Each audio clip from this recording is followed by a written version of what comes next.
During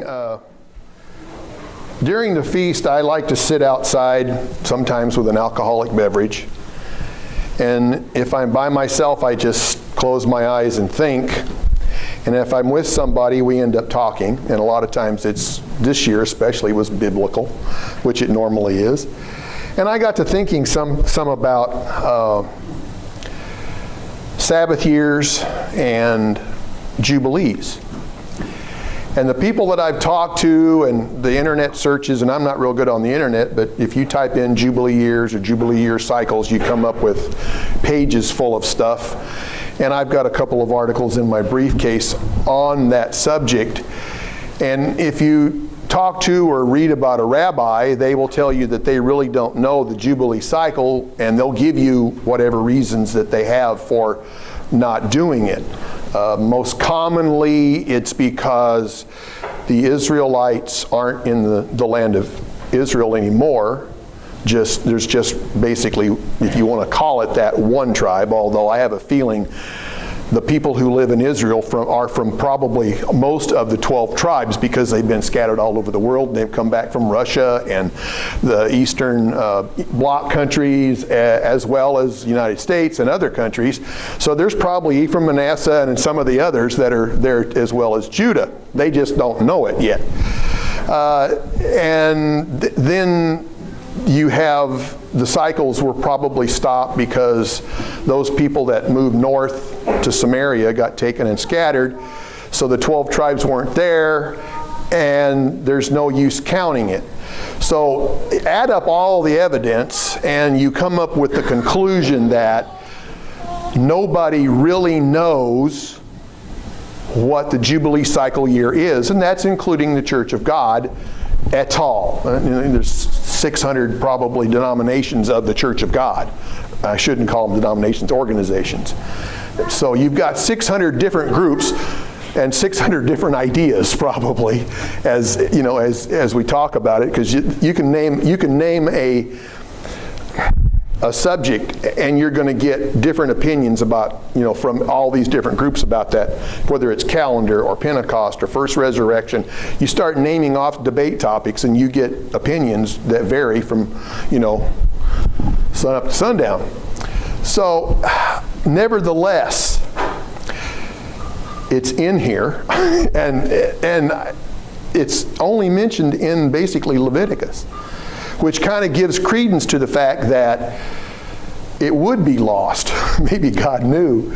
But I wanted to kind of deal with this subject today, because during the feast and during my alcohol-fueled, one glass of wine is not alcohol-fueled, but nevertheless, it is one of those things that kind of settles you down and lets you sort of stop time for a while and think.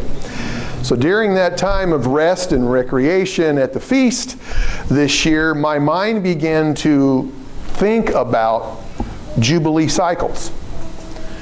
And there's as much opinions about that as anything else about, especially just like people count Pentecost. In 1975, my first Pentecost was kept on Sunday. It was the first year we kept it on Sunday. And if you were around back then, a lot of probably what happened, because they had kept 51 days instead of 50, and now they're keeping 50, and there's this whole debate about whether it's right or wrong and all that kind of stuff. And of course, anybody that reads Leviticus 23 who can count to 49 plus 1, as I did my first time, well, it should be 50. Enough said. The leap years, Jubilee years, are much the same way. There are really three schools of thought. One is you keep it 7 times 7 plus the 50. And then start over 7 times 7 plus the 50, so that you always have a 50-year cycle. Then there's the one that just keeps 49 years, and the 49th year is the Jubilee year. And then there's the one that keeps 49 years plus I'm not sure what, and somewhere along the line, the first year's anyway, it's confusing. But when we read the Bible, I think it's pretty clear, and the paper that I have in my briefcase, the guy says, well, I keep the 49-year one, and then he quotes Leviticus 25, which we're going to read here in just a second.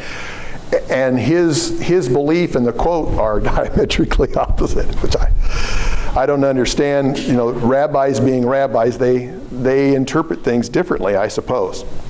And I think a lot of it has to do with, if you read the Old Testament, they've interpreted things a lot differently than the truth really is, down through the ages anyway. So we will begin here in Leviticus 25 and build some evidence and see what the conclusion we come to. The Lord spoke to Moses on Mount Sinai. Let's see. Yep, I'm in the right spot. The Lord spoke to Moses on Mount Sinai, saying, speak to the children of Israel and say to them, when you come into the land which I give you, then the land shall keep a Sabbath to the Lord. Now, when you read that, automatically, my mind goes to 6 days shall you labor and do your work, and on the seventh you rest. Okay. 6 years, verse 3, shall you sow your fields, and the 6 years you shall prune your vineyard and gather its fruit, or in other words, have a harvest. But in the 7th year, there shall be a Sabbath of solemn rest for the land, a Sabbath to the Lord. You shall neither sow your field nor prune your vineyard. What grows of its own accord of your harvest you shall not reap, nor gather the grapes of your untended vine, for is it a year of rest to the Lord. The Sabbath produce of the land shall be food for you. Now notice, it says specifically, do not harvest. But it says you can go glean from for a meal. Two totally different things. Harvest means to buy, sell, and barter. To go out, take the grapes or whatever and eat them, and take some grain and wipe them off the stalk and eat the grapes, eat the grain. That's gleaning. There's two different things here. Also, the people of the country who didn't have land, who were poor, strangers from other countries who didn't have a way of making their ends meet, could go out and do the same thing. It was there to be used as needed, but only as needed. So the Sabbath produce, verse 6, shall be food for you, for your male, your female servants, male and female servants, your hired man, the stranger that dwells with you, and the livestock, plus the beasts of the field. In other words, wild animals too.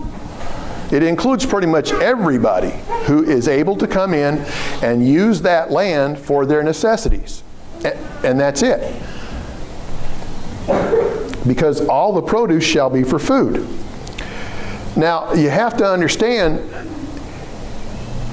when you read the entire book of Leviticus, it was a manual for worship to God. Beginning in chapter 1, you could bring an animal of the flock or the herd, you could bring grain, you had sin offerings, thank offerings, all these different offerings are listed in the first 11 chapters. You're told how to do it, what to mix it with. Any sacrifice that you brought had to be worth something. A male of the first year is something that produces seed in coming years, so it has value, and when you kill it, it's not going to be used to procreate. If you bring flour that's ground and you put frankincense and myrrh with it, you have to go out and buy that because you're in the desert or you're in Israel, whatever. You have to go procure that and pay cash for it. You've laid out money, like you pass the plate and you put your offering in the plate every Sunday. Well, they're coming some from the camp or from their farm or from their house in a village somewhere to the temple or to the tabernacle of meeting during the desert time, and they're bringing something worth something, not just anything like Cain did, but they're bringing something of value to the altar to offer it to God and be blessed, and it to be counted as righteousness for them. This is what God had intended. So now, God wants, since this is God's land, God made it, God created it, God's giving it to them as a possession to keep forever. He wants the land to rest just like He wants the people to rest. And there are reasons for it. It lets the land settle. And you know, when you look around today, especially with the agricultural system we have today, the farming machines that we use, it's not oxen pulling a plow anymore. It's something that's 60 feet wide, plowing a swath, planting, harvesting, tilling, fertilizing. It's just giant machinery.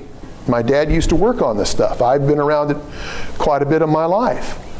So I grew up in the country where we had row crop fields. You walk out and there's stalks of broccoli 4 foot tall. There's fields of lettuce, celery, all that stuff where we could walk out and take what we needed and walk back in the house and eat it for salad. So I sort of have some knowledge about the subject. So to let the land rest the 7th year, you're not making it produce, especially in today's economy where you're force feeding it with pesticides, herbicides, insecticides, and fertilizer. You know, then the land, it was a lot different, but yet it needed the rest. And if they obeyed that, if the children obeyed that, they would be blessed year after year. And on the 6th year, they would have double the produce that they would in the other years that would last them through the 7th year till they could start planting again, and then last somewhere in the 8th year or the 1st year of the next cycle till they started harvesting the new crop. They had food in their storehouse to eat. Now you can start to imagine if that rule isn't obeyed, what happens, right? We're going to get into that here in a minute. Verse 8. You shall count 7 Sabbaths of years for yourself, 7 times 7, and the time of 7 Sabbaths of years shall be to you 49 years. So we do this 7 times. 7 times 7, every 7th year, the land rests. So when you get to the end of that 49-year cycle, you're on a Sabbath year. Then comes the 50th year. Verse 9, Then you shall cause the trumpet of the Jubilee to sound on the 10th year of the 7th month on the Day of Atonement. You shall make the trumpet to sound throughout the land, and you shall consecrate, which means set apart, just like the Sabbath is set apart. It's completely different. It's holy. It's almost like the land becomes holy for that year. Don't mess with the land. This is God's rule. You'll be blessed if you keep it, kind of a thing. It's consecrated the 50th year and proclaimed liberty throughout all the land to all the inhabitants. It shall be a jubilee for you, and each of you shall return to his possession, and each of you to your family. Now this is interesting how it's worded, because to do this would mean that there was failure in the family. Think about that for a second. If you are going to return to your family, what have you done? You've left, you've indebted yourself, you've sold your property due to poverty. Why would you have to do that? Probably because you didn't keep the 7-year cycle in the first place. See this blessing and cursing? God said, if you follow my commandments, I'm going to bless you above all people. The only way I can figure you would return to your land is because you lost it due to some reason of sin. And we are sinning today like you would not believe. Our land is so polluted from all the things that we put into it that you can understand why it's going to need a rest when Christ comes back. Okay, verse 11. That 50th year shall be a jubilee to you, in that you shall neither sow nor reap what grows of its own accord, neither gather the grapes of your unintended vine, for it is the jubilee. It shall be holy. See, the Sabbath, it's not mentioned that the Sabbath year is holy. Not like the 50th. This is something special that God intended for the people to do. And it's kind of a test of obedience, number one, and it produces a humongous blessing, number two. You can imagine the wealth that they would have had if they had kept the Jubilee years like they were supposed to. And I sort of wonder why Jubilees aren't mentioned in, like Kings and Chronicles and some of those books, because they were so up and down. They would go for 20 or 30 years obeying God, and then they would fall off and start obeying idols. Well, if they did that, they created a debt, right? And they sinned, and they didn't keep the land, so there was no Jubilee to keep because they weren't keeping up on the law. And you can understand why over time we don't know what the Jubilee years are. It's important to God, and we'll see that here before I finish. And it should have been important to them. But like all mankind, we have all sinned and fallen short, and so did they. Verse 13. In this year of Jubilee, each of you shall return to his possession. If you sell something to your neighbor or buy from your neighbor's hand, you shall not oppress one another. According to the number, and then it goes into sort of a formula, and I have a feeling, because it doesn't really explain it here, I have a feeling that if you buy it early in the 50-year cycle, you're going to get more money than if you buy it late in the cycle. Because if you're in the 47th year and you go broke and you sell it to your cousin has to give it back to you in the 50th year if you can't buy it back before then. So there's this whole thing of prorating, as we call it today. And then verse 17, it finishes up. Therefore you shall not oppress one another, but you shall fear the Lord God. You shall fear your God, for I am the Lord your God. Now, following these two things is an explanation. Verse 18. So you shall observe my statutes and keep my judgments and perform them, and you will dwell in the land safely. Notice, if you do this, and you start reading Deuteronomy 28, and you see the blessings. 29 and 30 are the curses. It's kind of like the advertisement for a drug. The good stuff's this long, and the 45 or 50 seconds is, well, this could happen to you if you take it. That's kind of what this is. If you don't obey me, guess what? You're not going to dwell in your land safely. Verse 19, if you do all of this, you'll dwell in your land safely. Verse 19, the land will yield its fruit, and you will eat your fill and dwell there in safety. And if you say, what shall we eat the 7th year? We will not be sowing or getting our produce. Verse 24, I will command my blessing on you in the 6th year, and it will bring forth produce enough for 3 years. Now notice, 3 years. This covers not only a 7-year cycle, it also covers the Jubilee cycle. Because just think about it. Children of Israel would pack up probably and go to trumpets and stay there till the feast was over. And then come home. And we all know what the weather's like when you come back home. Temperature starts tailing off, the first snows of the year start, and frost and so on and so forth. Well, we do plant a winter crop of wheat, right? Well, they probably did too. They would till the ground when they got back. They would get their wheat in the ground, the snows would cover it up and insulate it, and in the springtime it starts coming up, and about Passover time you got a crop about yay tall, and the ears are still green, right? So their secular year starts basically at trumpets, and the Day of Atonement is the Jubilee. So it's all rolled up in this holy day season. We go from January to January, and we don't really understand the Jewish calendar, which starts basically somewhere in late September, early October. That's their secular year. Their holy day year starts in April somewhere and takes care of the holy days that go for 7 months. So it's kind of confusing, and you talk to Jewish people and they go, yeah, we have 2 New Years, because that's how they keep their way of life. Because agriculturally, your year stops and starts at the end of the harvest and the beginning of the new planting season.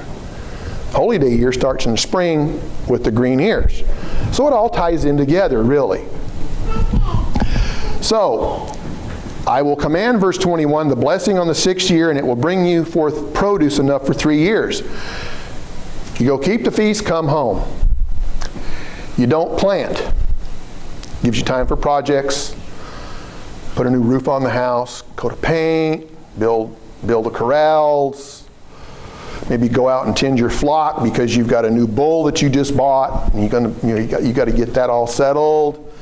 Gives you a lot of time for Bible study. You know, if they were really God-fearing, they would take, you know, the extra second tithe that they had, or whatever you want to call it, and they might make an extra offering at the tabernacle of meeting. You can sort of start visualizing the things that they could do in the Sabbath year and the 50th year, because they're not going out and planting, and they're not going out and gathering the produce the harvest to go buy and sell. They're doing it for 2 full years. Now, when they come back from the feast at the end of the 50th year, they plant the crop. Next spring it buds, and they get a harvest in the fall. That's 3 years of eating what God gave them in their storehouse. If you will keep my commandments, my judgments, and my statutes. God was very specific. And unfortunately, they didn't. We've lost how to do it, and we suffer today because of it. I mean, we don't own family farms anymore. When I grew up in the Salinas Valley in California, there were still farmers living on the land. Now, they would hire somebody to come in and plow the ground up. They would hire somebody to come in with their planter and plant the ground. They'd hire somebody to come in and fertilize. They still owned the land. They still made the decisions. They still paid the bills. And they still reaped the harvest when it came in, because they end up getting the money after the crop has been sold and taken to market. About the time I was 10 or 11, maybe 12 years old, large corporations, Del Monte and others, started coming in and buying up all these family farms and putting a foreman on the land, and he ran the show. So now you're force feeding the land with more fertilizers. Now it takes insecticides because you got to kill the weeds that come up because of the fertilizer. You got to start doing all of these things to supplement the ground because you're plowing it under and planting another crop right away. And time you do that, you know, the same crop every year for umpteen years, you deplete the land of its nutrients. If you're rotating crops, it helps. But nevertheless, the land is getting depleted because it's not resting. And the people are getting depleted spiritually because they're not obeying the law. And unfortunately, we reap those benefits. We're collateral damage. Unfortunately, even though we've got this and we can sort of understand what it's all about, maybe we keep our gardens that way. But our sphere of influence is very small compared to what the Israelites could have done, you know, in Solomon's day. Imagine what it would have been in Solomon's day if all these laws had been kept all these years. They knew when the Jubilees were. They let the land rest every 7 years, times 7, let it rest on the 50th, and you have all these kings and emissaries from other nations coming in, and they observe, why are you letting that land lay fallow this year? Out comes Leviticus 25. They had the scrolls. They could have taught the world how to keep the laws of God. Instead, when they went into the land, they go, she looks nice. I think I'll take her for a wife. Well, yeah, he looks good too. I'll take him for a husband. And what's that grove of trees doing over there? What do they do there? I think I'll go find out. They had a choice to make. And they make the wrong choices. And unfortunately, so do we in a lot of cases. Okay, continuing. Verse 23.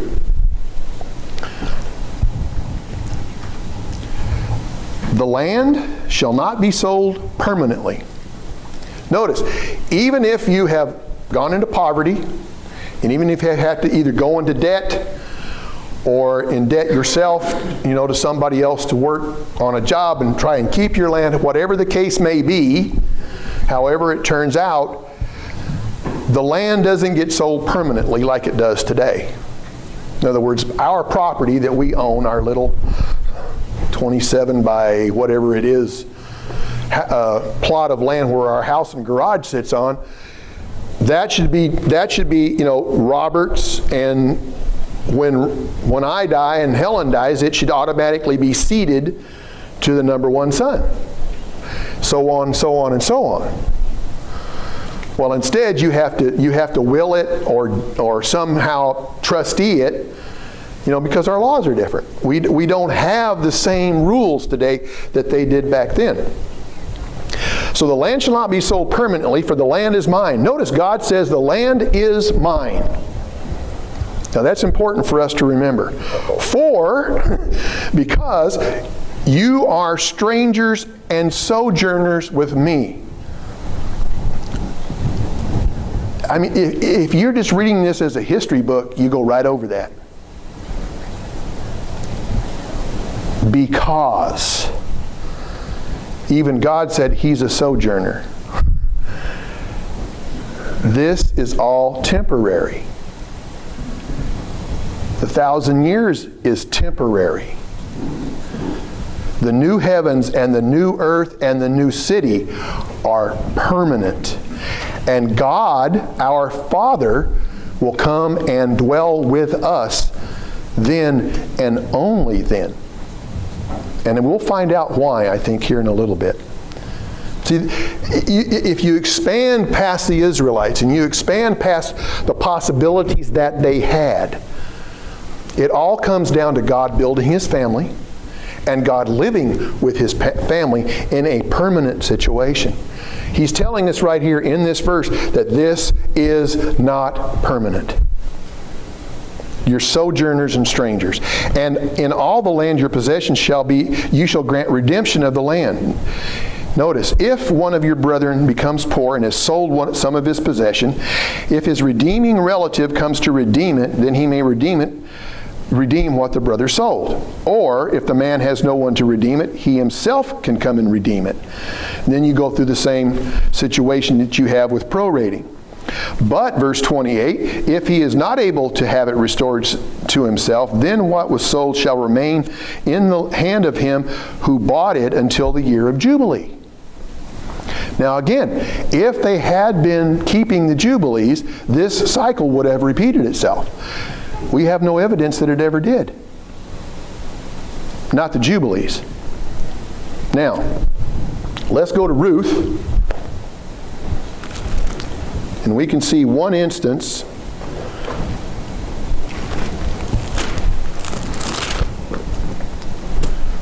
where the land is redeemed.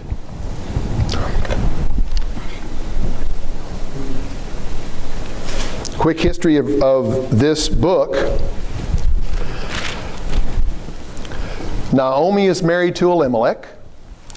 They have two sons, Mahlon and Chilion, as we pronounce it today. It probably has some sort of a guttural.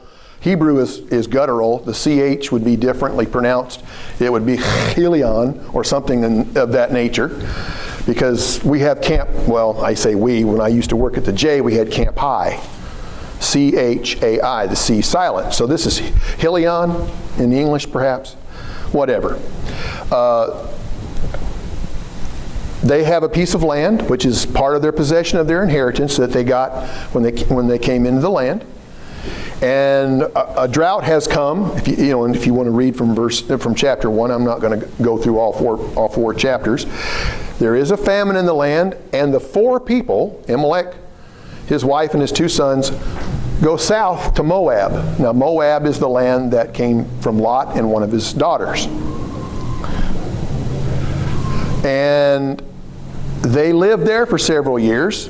Amalek gets sick, dies. The two sons get sick and die after they've married Moabite women. Now, after the death of all three of the men, Naomi decides she's going to come home, packs up her and her two daughters-in-law, and start back. She tells them, please go back to your family. It'll be better for you. Coming back to where I'm going, you're not going to be welcome. There's going to be a lot of complications. Ruth, however, decided she wanted to stay with Naomi more than she wanted to go home. So she came back to Bethlehem with her mother-in-law. Now they had to move into town because they had either sold a piece of land or were in the process of selling, or they had indebted it. It doesn't really tell us for sure in chapter 4, which we'll get to in just a second. So that meant that they had no means of income. They had no way of making a living, supporting themselves. Ruth took it upon herself, being an upstanding woman, and being very much the daughter of Naomi, to go out to a relative's field and glean. There she meets Boaz, identifies herself, who she is, why she's there. Boaz immediately recognizes who she is and why she's there, takes her under his wing, and says, you glean in my field and no other. Then he tells his workers, you help this lady and you make sure she takes home more than just what she picks. So that meant that she was able to take home enough to sustain the two of them through the summer months, because they were now harvesting. So you've got a harvest of barley, you've got a harvest of wheat, and then the fall holy days. She was able to sustain the family during those months and have that put away.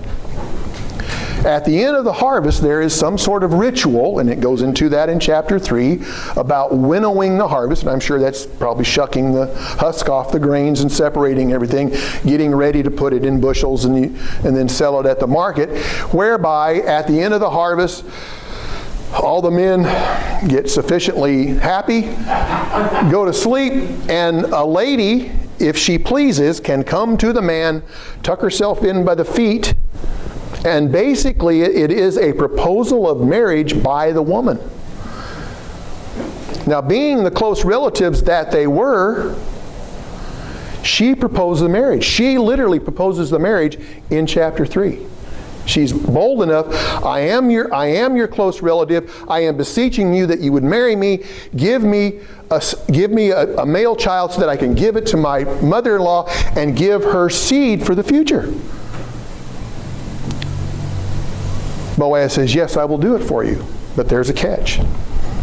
Chapter 4, verse 1. Ruth 4, verse 1.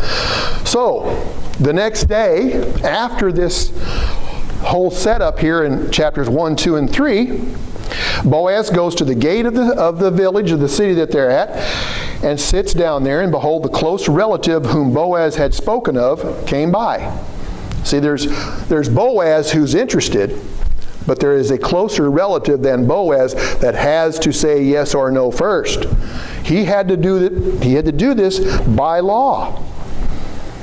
So Boaz says, come, my cousin or nephew or whatever he is, sit down here.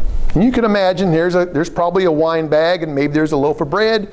And they sit down and they're probably talking and maybe eating a little bit and having a sip and making light conversation. And then Boaz pops the question. He says, come here and sit down. And he took 10 men of the elders, had them sit down as witnesses. And they sat down, and he said to the close relative, Naomi has come back from the country of Moab, sold the piece of land. And if we get to a few more verses here, it's again unclear if the sale is in progress, already done, or what. It's whatever the language is in Hebrew didn't translate really well in English. She's come back from the country, sold the piece of land which belonged to our brother Elimelech, and I thought to inform you, saying, buy it back in the presence of the inhabitants of the elders of my people. Redeem it. If you will not redeem it, then tell me that I may know, because I want to. Right? That's what he's really getting at. But he's got to make a deal here. He's a shrewd man. He's not just going to give away the farm. Tell me that I may know, for there is no one but you to redeem it. I am next in the order. So the guy says, okay, no problem, I will. See, the guy hadn't thought the whole situation through. He doesn't know everything Boaz knows. So Boaz now fills him in. On the day that you buy the field from the hand of Naomi, you must also buy it from Ruth the Moabitess, the wife of the dead, to perpetuate the name of the dead through his inheritance. In other words, you have to procreate a son, give it to Naomi so that Elimelech's name can continue. That's what we're talking about here. And the same thing happened with Benjamin, the tribe of Benjamin. They got down so far that there were only a few women left in the tribe because of all the infighting amongst the tribes and all the battles that they fought. There were but a few women left, and they were given to men of Judah to do the same thing. That's why I find it so interesting that Paul was so proud of his Benjamite heritage. Didn't he realize that it took a Jew to put him there? I've never figured that out, and that's kind of a question I have for Paul, if I'm able to speak to him. It's like, Paul, what's the deal? I kind of want to know. I understand the premise of it. And as we see, the lineage to Jesus is filled with, people like this. Tamar and Judah and Rahab and Ruth. So obviously it means something to God. I just haven't figured out what his ideas were. Maybe I need to ask my father too. How did you want this to work out? Obviously it's to perpetuate the tribe. So, over here in, again, verse 6. So the close relative, now he's heard the whole deal, right? Here's the contract. You can buy the property, but there's a caveat. You've got to marry Ruth. Well, he's probably never met Ruth. Is she is she pretty? Is she short? Is she tall? Is she large or thin? You can imagine his mind spinning at this point, right? So he says, the close relative says, I cannot redeem it for myself, lest I ruin my own inheritance. In other words, he already had something set up through his lineage, probably a deal to marry somebody, and she came with land. And if he did Ruth, he wouldn't get this. That's kind of what I think is going on here. He had to weigh his options as to what he would do. He probably already knew the situation with the other deal he had going, and he didn't want to take a risk. So now he says, no, I can't do it. I have an inheritance. It's yours. So they had this thing about taking off their sandals. And so, we would shake hands, and we would have contracts to sign and notarized and, pay a whole bunch of money to somebody to do all that and file it at the county seat. Here, I think I like this idea. They just exchange sandals. The deal is done. Right? Yeah. That's like, when Helen and I got married, we shook hands. I married my best friend. We kissed, but I sort of just, it was a fun thing for me. It's like, Mrs. Roberts, it's nice to meet you. Oh, wow. I'm really looking forward to being with you for the rest of my life. It was a big thing for me. And it has worked out quite well. So, verse 8, the close relative said to Boaz, buy it for yourself. He took off his sandal. Boaz said to the elders of the people, you're the witnesses that I have bought all that was Elimelech's and Chilion and Mahlon's from the hand of Naomi. Moreover, Ruth the Moabitess, the widow of Mahlon, I have acquired as my wife. See, at this point, she is his wife. The contract is done. It's signed, sealed, and delivered. All he has to do is go back, pick her up, and take her home. Isn't that a lot easier than what we do today? And the fact that they probably already loved one another at this point, because they, we don't know how long per se, although we probably figure it was the whole summer, they saw each other 2, 3, 4, 5 times a week perhaps. And they may have, because you don't get much information, they probably already had a relationship building by the time she laid down at his feet. She knew. And I think so did he, because as soon as he woke up, at midnight, he stirred and felt somebody at his feet, and he looks down and he sees her. He recognizes her. I've got this covered. It's okay. I accept. Basically, he said, I accept. It's okay. I will take care of you. So there had to be something there that God had already started. And you sort of think about life and how God sort of points us in ways that puts us together and how it all works out. And I think this is one of those times which, we see. So the witnesses are the witnesses. And they said that, we hope that this woman who's coming to your house will be like Rachel and Leah, the two built the house of Israel, that you may prosper in Bethlehem. And may your house be like Perez, who Tamar bore to Judah. because of the offspring the Lord will give, from this young woman. Boaz was probably middle-aged. He was already I would imagine, in his 40s.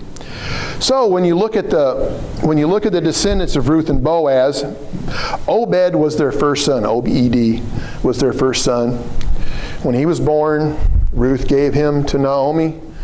She suckled him, rose him, and brought him up. He became part of the lineage that supplies us with David, king of all Israel. And from David, Christ. So this is really an important thing. Now, two more things about Redeemer. This kinsman Redeemer redeemed Ruth. Huge story, huge implications in the lineage to Christ. Let's notice in Isaiah 60,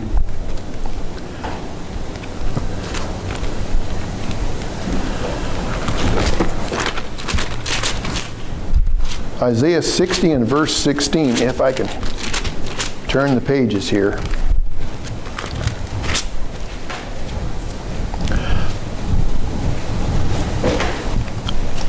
We'll start in verse 15.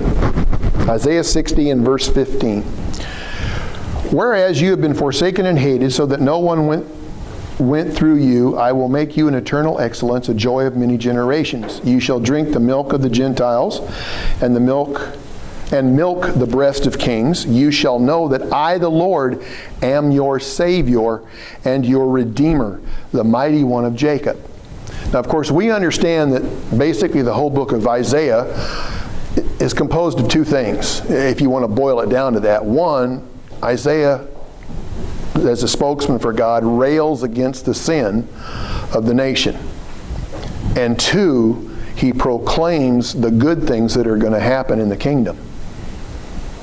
And we look at that today, and we understand that as kings and priests, little k and little p, we are going to be in charge of cities and training of people who don't know the truth, and you don't know what that produces as spirit beings later on. We have a very small role today in life, and we try to produce fruit here. Imagine the scope of things getting bigger in the kingdom, and then what happens after that in eternity. I don't think we can even start to get our minds around that yet. You look at the parable of the talents and the minas, which I covered at the feast, and you look at the promises. The Lord said, you've been faithful in a small thing. Here, now you have authority over 10 cities. You have authority over 5 cities. Well, if that's the case, then we become a K under the auspices of the big K, Christ. See, our King has it all covered. David's the King of Israel. The 12 apostles, 12 disciples turned apostles, are the 12 tribes. Kings of the 12 tribes. And we, who are, in this generation, being from whatever lineage we are, it doesn't really matter anymore. It's been opened up once the veil of the temple was rent. Anybody can come to God. Anybody can come to repentance, baptism, receipt of the Holy Spirit, and become a son or a daughter. So we sit here as future kings and priests. It's promised.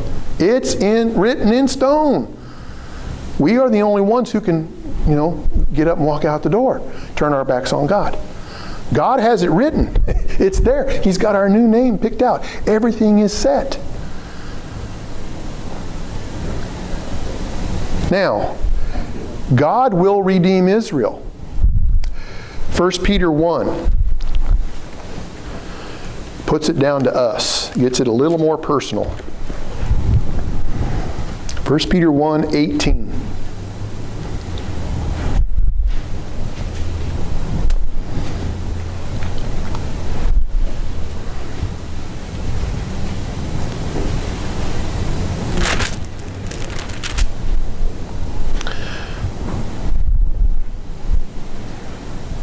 Let's start in verse 13 and kind of capture this whole paragraph. And really the first chapter of Peter talks about being pilgrims in this life, which is the same thing the Israelites were told clear back in Leviticus. And the middle part of the chapter talks about our heavenly inheritance, which, our heavenly inheritance comes from heaven, carried out on this earth. We come down to verse 13. Because of all that, basically, because of all that, verse 13 begins. Therefore, gird up the loins of your mind. In other words, everything that we do starts here in our thinking process. And we have a spirit in man, which is our conscience. We have the Holy Spirit that's sitting up there, and sort of, it's like the speaker here telling, we have this voice talking to us from somewhere. Well, it's in here. That's why I love Romans 7 so much, because Paul went back and forth about this war that he fought. We do the same thing. We can commiserate with Paul because we had the same battles that Paul had. His were from whatever his life was, caused his battles. Whatever our life is, causes our battles. It's a personal thing. Christ is our personal Savior. So, therefore, we have to, work on the mind. Let the Holy Spirit control what the hands and the mouth and the eyes do. So, it says to be sober, rest your hope fully upon the grace that is to be brought to you at the revelation of Jesus Christ, as obedient children, not conforming ourselves to our former life, whatever that was, and everybody has that box. Paul had his. He was a Pharisee. He was a wealthy, important, plugged-in guy. And imagine losing all of that and being a servant to the Gentile nations. So you go from one extreme to the other. He went from having people put in jail to being in jail himself and beaten, left for dead. We have past too. All of us do. Whether you grew up in the church or you were hanging out at the bar a week before you got the call. We all have a past. It's not a judgment thing. It just is. And therefore, we have to not conform ourselves, continuing in the verse, to the former lust, as in your ignorance before you were called. But, verse 15, as he who called us is holy, we should be holy in all of our conduct, because it is written, be holy for I am holy. And that's what he told the Israelites. He gave them physical laws, the right foods to eat, the Sabbath, the holy days, how to treat your fellow man. The 10 Commandments were the basis of all the other things that Moses had to institute because of the hardness of their hearts. It comes down to those 10 rules. It comes down to the attitudes that Christ talked about in Matthew 5. Having those sort of attitudes versus the selfish lusts that we had before we came in to this belief.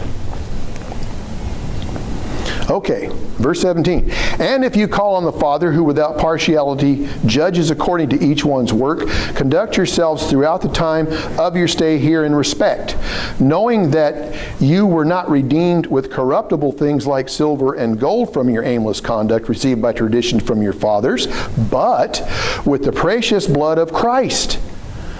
So we have been redeemed by our kinsman redeemer, our older brother, Jesus Christ.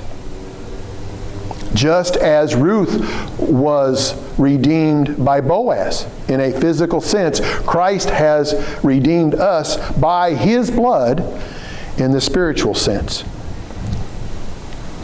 Because he was the Lamb without blemish and without spot. He indeed was foreordained before the foundation of the world, was manifest in these last times for us, who through him believe in God, who was raised from the dead and gave him glory, so that your faith and hope are in God.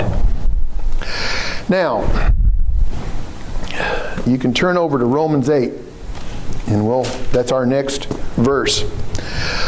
But I want to just stop at this point in time and go off script. Well, it's in the script.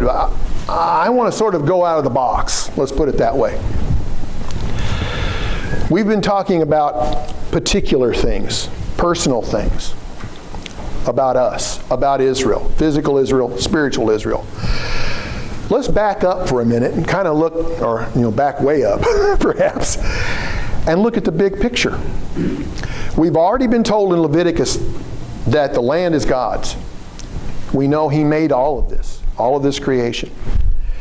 But let's suppose for a minute that I'm right in my thinking, which again, this all started at the feast this year. What if, when Adam and Eve sinned, they created a debt? Think about this in terms of what we've already read in Leviticus about poverty and about selling, right? Adam and Eve sold themselves into sin. That is a debt that Jesus Christ had to pay. Right? Now, here's the problem.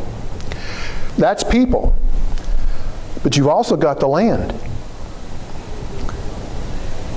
It is my belief that Satan has usurped control of the land, as well as the people. Because we know we've been, according to 1 Peter, we've been redeemed back, bought back, which means something had to get sold, right? To buy back, something had to get sold. Satan bought it. Temporarily, he bought the land and the people.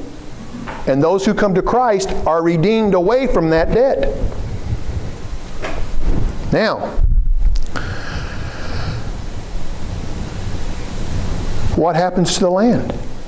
Let's go to Romans 8. And I think we can understand this precept that I've made in terms of what we read here in Romans. Paul writes in verse 18, Romans 8:18, I consider that the sufferings of this present time are not worthy to be compared with the glory which will be revealed in us. For the earnest expectation, and that word means the outstretched neck. When you're talking about us, it's as if I'm trying to look around that TV from back here. My neck is outstretched, looking around, looking for something to come around the corner. Imagine the creation doing the same thing. As we read, for the earnest expectation of the creation eagerly waits for the revealing of the sons of God. For the creation was subjected to futility. Think about what that word means. It was subjected to everything it's gone through since the sin of Adam and Eve. Right? Think about that. When they sinned, they realized that they were naked, and blood had to be spilled because God had to kill animals to clothe them. That's pollution. Pollution of the land. And it began there. Cain killed Abel. But by the time Noah came along, the whole earth was sinful, except for Noah. You see how much one thing can produce? Now, let's continue reading this. The creation was subjected to futility, not willingly, but because of him who subjected it in hope, because the creation itself also will be delivered from the bondage of corruption, sin, into the glorious liberty of the children of God. Guess what? It's my contention that the day Satan is put away begins a Jubilee year. And I can back that up by saying this. Imagine what's going to happen at that battle of Jerusalem, just before we all return with Christ. There's this huge battle that's going to happen. And the Bible says the blood's going to flow up as high as the bridle of a horse. Imagine the cleanup that's going to occur. It says it's going to take 7 months. Well, guess what? How long is a growth cycle? 7 months. There will be no planting or harvesting that year. The people are going to be so busy cleaning up the mess, and you got to figure that all of us, if we get our 5 cities, 10 cities, maybe me, my 1 city, if I'm lucky enough, we're going to have to go help, get it all cleaned up. Yeah. You can imagine what's going to have to be done. There will be no, if there's a crop that grows, if there's anything that's left alive to grow, people may be able to glean from it. Otherwise, I got a feeling we may be looking at the wilderness and quail and manna. When you come right down to it, the people may be fed by God. This will be a Jubilee year when this happens. We don't know when the Jubilees are. From what I've read, nobody really knows, because they keep all these different dates. I've got one article in my briefcase that says that atonement of 2015 to atonement of 2016 is a Jubilee year. Now, the gentleman that wrote that article bases it on keeping 49 years cycles, not 50-year cycles. So he's probably, if we're reading it right and it's a 50, you got 49 and then you rest on the 50th, then that number's wrong. That information is flawed. And this is not a Jubilee year. And another article I have written by some rabbi, well-known rabbi, he says we have no way of knowing, because if it was kept up to the time that Israel, House of Israel, went into captivity from the Assyrian army, then all of that was lost because Israel is not in the land anymore. So the evidence is we don't know. Only God does. But I have a feeling, let's turn over to Revelations 20. I have a feeling that we can figure out at least 2 Jubilee cycles. I really do. Revelation 20 and verse 1. I saw an angel coming down from heaven, having the key to the bottomless pit and a great chain. He laid hold of the dragon, the serpent of old, who is devil and Satan, bound him for 1,000 years. Now this is a verse that we typically read on atonement, because we base it on the 2-goat thing, where the 1 goat of separation is separated to a place that's uninhabited. Well, that pretty much fits. It's taken there by a hand of a fit man, and if you figure that's Gabriel or whoever the archangel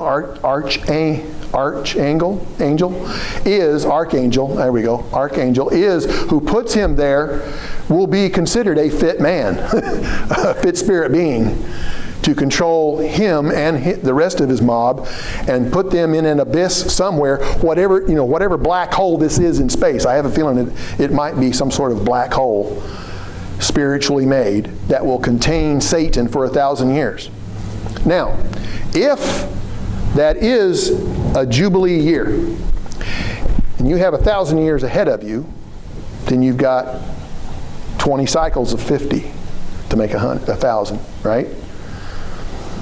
On atonement, at the end of the last year, and you've got the atonement and the feast, Satan will be released.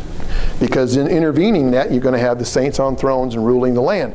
Verse 7 picks it up. When the 1,000 years have expired, Satan will be released from his prison, will go out and see the nations which are in the 4 corners of the earth, Gog and Magog, to gather them together to battle. Now, when this is read, generally on the last great day, most of us who come up here and speak will generally use the term 100 years. Because that's what traditionally has been used. But I'm wondering, wouldn't 50 be enough? One Jubilee cycle of 50 years, 49 years. Because here, verse 9, they went up over the breadth of the earth, surrounded the camp. Fire came down out of heaven and devoured them. The devil who deceived them was cast in the lake of fire and brimstone. So he was destroyed. Probably on an atonement. Right? And then we see that the heavens and the earth flee away, the new heaven and the new earth come down, and God comes down to be with spirit beings who inhabit this city. Do you think God has all the atonements written out, knows wherever one fits? And even if the days are shortened, it's going to be there? As much as has happened in all the sphere of time, as much as has taken place, as much knowledge as has been lost to mankind, our Father still knows. And is still going to carry out His plan as He sees fit. Imagine what that plan must be. Awesome doesn't even begin to describe it. I mean, it's awesome, quadruple, whatever the number is you want to put on there. Because of all the things that's going to happen in the kingdom, all the people are going to know God. They're going to know Jesus Christ. They're going to know the spirit beings who are there. They're going to have a perfect world to live in for 20 Jubilee cycles. I've yet to understand what Satan's going to offer them. But just as he offered Adam and Eve, you shall not surely die, what will he offer mankind when he's released? You know, it just makes you wonder. At any rate, I hope you enjoyed this. I did. Obviously, we know that God's in control, and God's going to take care of things as He sees fit.